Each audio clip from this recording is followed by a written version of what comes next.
critical to find an urgent solution to the crisis. Myanmar must return to the path of democratic development according to the will of the people. Estonia stands in solidarity with the people of Myanmar. Thank you, Madam Chair. I thank the Permanent Representative of Estonia for his statement. I now give the floor to Ambassador Yule of Norway.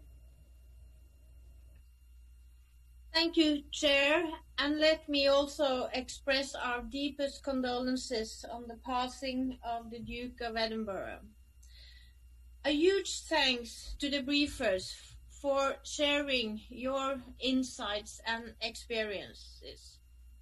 They are a clear testament to the need for the international community and the Security Council to act to prevent further violence and bloodshed in Myanmar. We must ensure that democracy is restored in Myanmar and that the wishes of the people are heard. And we welcome this meeting as an opportunity to discuss this. Norway has from the beginning strongly condemned the military coup.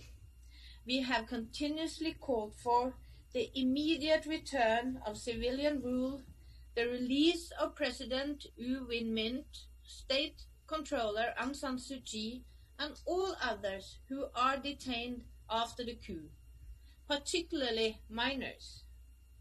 And we call on the military to refrain from all use of violence, to respect human rights and fundamental freedoms, and to immediately end the repression of the civilian population. Yet, these calls from the international community and from the Security Council have been ignored. Widespread, systematic and lethal attacks by security forces against peaceful protesters and civilians have continued. It is appalling that children and youth continue to be among the victims, some shot while playing in the streets or even in their own homes.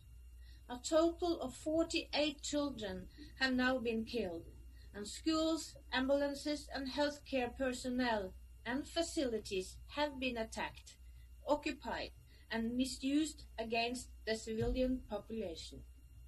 This cannot be ignored. The security forces are also targeting women, with hundreds arrested and many reporting sexual and gender-based harassment and violence. Women are also constitute over 70% of the civil servants dismissed for their active engagement in Myanmar's civil disobedience movement. Women and women's organizations are at the front line in the fight for democracy, and we support their equal role, rights and influence in Myanmar's society. We also condemn the military's systematic repression of freedom of the press and media, preventing these stories from being widely told. Colleagues, Norway is deeply concerned by reports of escalating clashes between the ethnic armed groups and the military. There is an imminent risk of further escalation of violence into outright civil war. Safe and unimpeded humanitarian access to all people in need must be secured. The current situation in Myanmar is a threat to regional peace and security. The military's action have not only led to increased refugee flows into neighboring countries, but have also made the prospect of voluntary return of other refugees, such as the 1 million Rohingya refugees in Bangladesh, more unlikely. Norway supports ASEAN in their effort to play a constructive role in this very difficult situation, and we are encouraged by the ongoing initiative by its members to find a way to involve the organization in humanitarian assistance to Myanmar. We are also pleased to see that the Special Envoy is now visiting the region. Despite the increasingly brutal crackdown, the protest and civil disobedience continue from the people of Myanmar. We have heard As we have heard today, their clear wishes are, and how clear their wishes are, and there is no time to lose. The Security Council must rapidly consider its options and how that further measures, such as targeted sanctions against the military, its many economic conglomerates, as well as a possible arms embargo, are under consideration. And accountability must be ensured to end systematic impunity. Norway supports the ongoing important work of the Human Rights Council and the independent investigative mechanism on Myanmar. Colleagues, the coup and the action by the military leadership are unacceptable. The Council must send a clear message that we expect them to immediately stop the brutal attack on their own people and on democracy. We must heed the call of the people of Myanmar to assist them in returning to the path of democratic transition that they have started on. Thank you.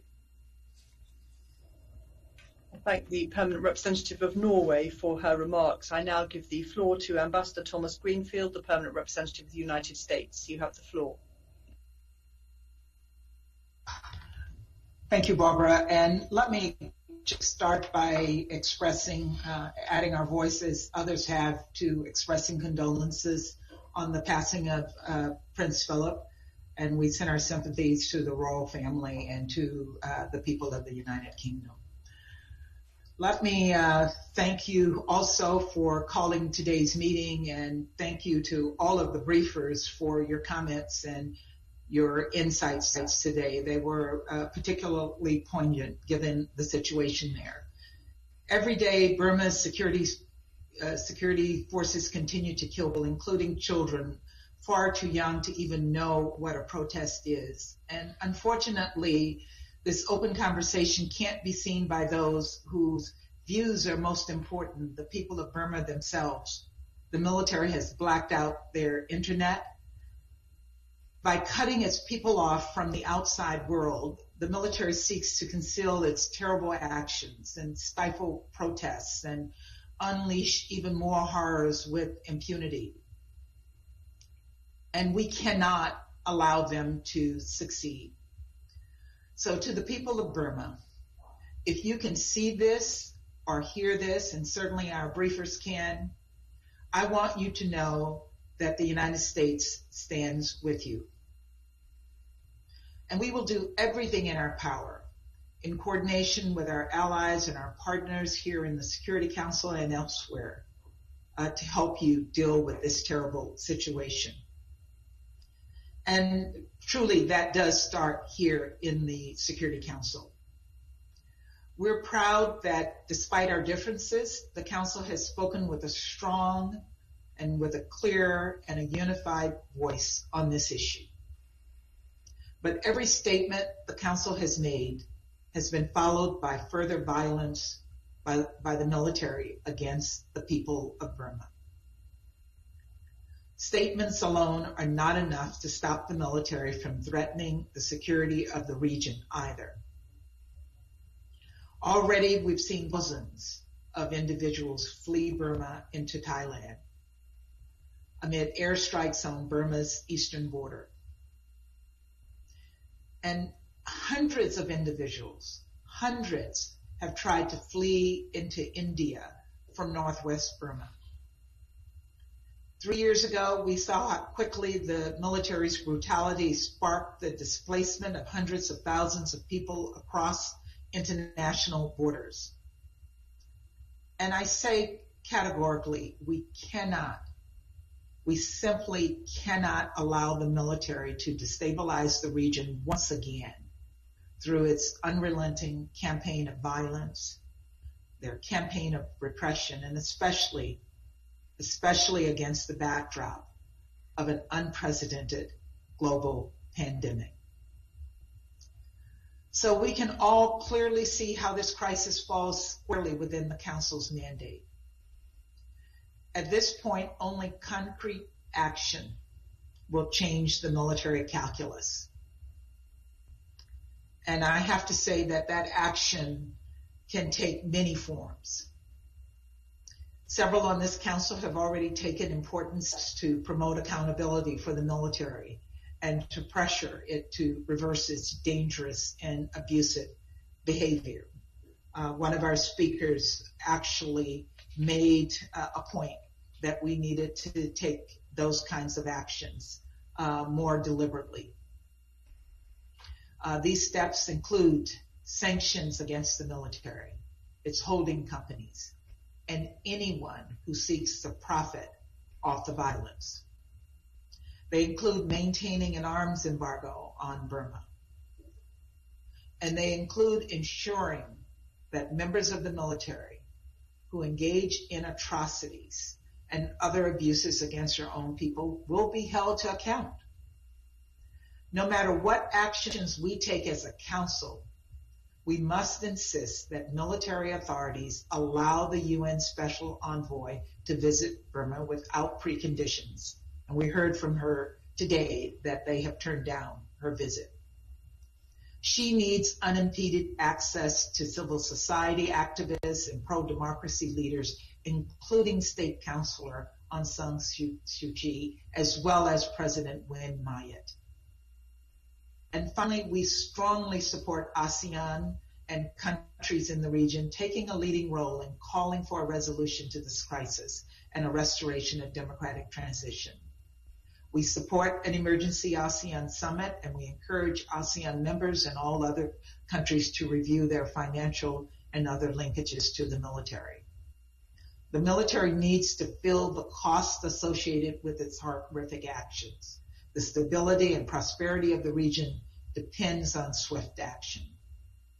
The military has ignored our condemnations, posing a test for the Security Council.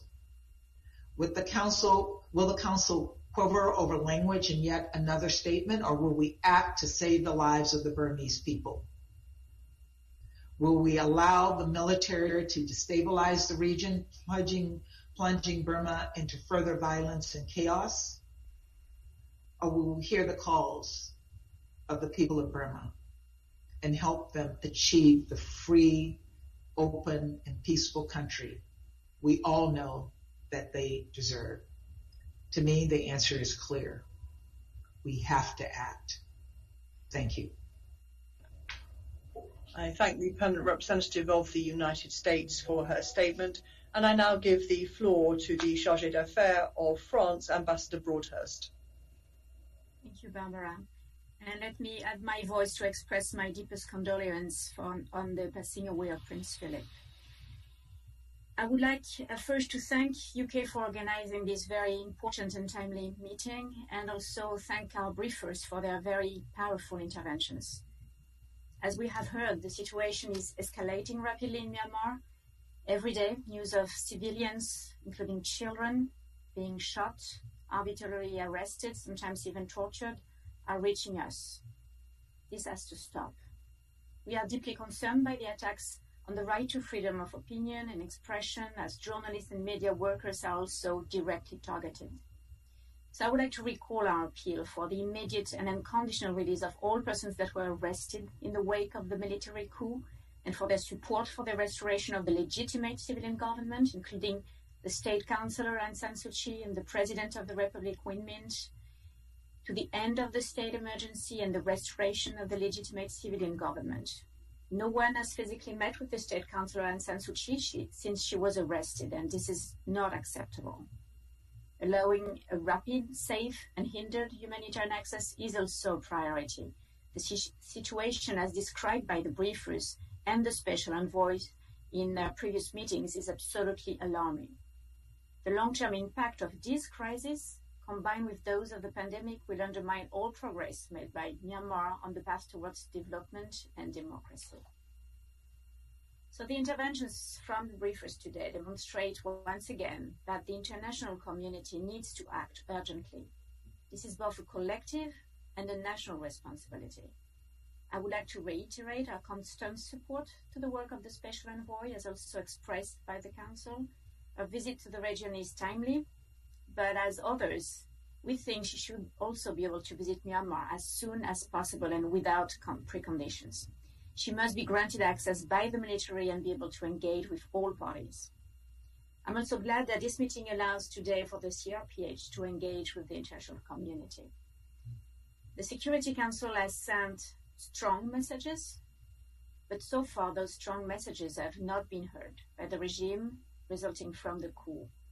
We must go further in order to increase the pressure. Unity is key at the Council, we all know it, but unity should not mean inaction. The role of the United Nations to support the people of Myanmar is essential, and the General Assembly should also remain mobilized and unanimous in its denunciation of the coup. We also welcome ASEAN's efforts and encourage them to increase their engagement to find ways to support Myanmar in this dire situation and to work towards an inclusive political solution with all parties. We look forward to hearing the conclusions from the emergency summit that was announced for April the 20th. At the national level, as part of the EU, France has also supported the adoptions of sanctions.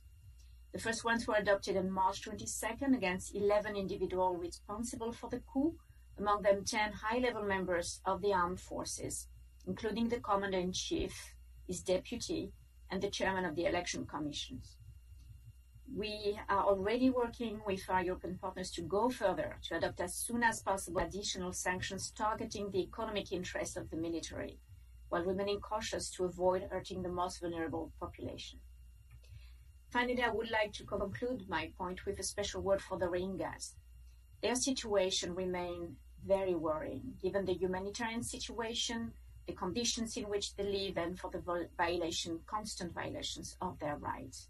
Let me remind all here that the Myanmar security forces responsible for the blind violence and repression today are the same ones responsible for atrocities against the Rohingyas. We must not let them continue. Thank you. I thank the Permanent Representative of France for her remarks, and I now give the floor to the Deputy Permanent Representative of Ireland, Ambassador Flynn. You have the floor. Thank you, Chair, and I want to begin by joining you and others in expressing our deepest condolences on the passing of Prince Philip. Thank you also to our briefers, in particular Sai Sam Kam and Dao Zin Mar Ung. Thank you for your clear and powerful messages today and for your courage in standing up for your fellow citizens and the people of Myanmar. Ireland stands with you. Madam Chair, in the 67 days that have passed since the coup, we've witnessed the extraordinary bravery of the people of Myanmar, who have shown that they will not allow their democratic will, their human rights, as well as the gains of a decade, to be easily tossed aside. Sadly, this courage has been met with brutal and escalating repression, with hundreds of innocent people killed. The violence has been indiscriminate, with civil society representatives, members of the media, healthcare workers, minorities, youths, even children coming under attack. We've also seen appalling incidents of sexual and gender-based violence against women protesters. This violence must end and those responsible be held to account. I also want to repeat again our call for the immediate release of all those arbitrarily detained, including political leaders. Madam Chair, from listening to the briefers, it is clear that the very future of Myanmar is now at stake. Thousands more people have been displaced, including many seeking refuge across neighbouring borders. The country's economy, already severely impacted by the pandemic, has collapsed, and millions are descending into poverty and food insecurity. Fragile ceasefires with ethnic armed organisations are in danger, and the threat of a fully fledged civil war looms large. This cannot be considered an internal matter, and there can be no doubt that the crisis poses a threat to wider security in the region. Madam Chair, the events of the last weeks in Myanmar are an affront to the principles we all champion here at the UN. The international community cannot simply look the other way, as the military not only fail to protect their citizens, but actively engage in the brutal repression and killing of unarmed civilians. We need to send clear messages to the military that their actions will have consequences. Expressions of concern are no longer enough. We support targeted financial sanctions, such as those imposed by the EU, against those who have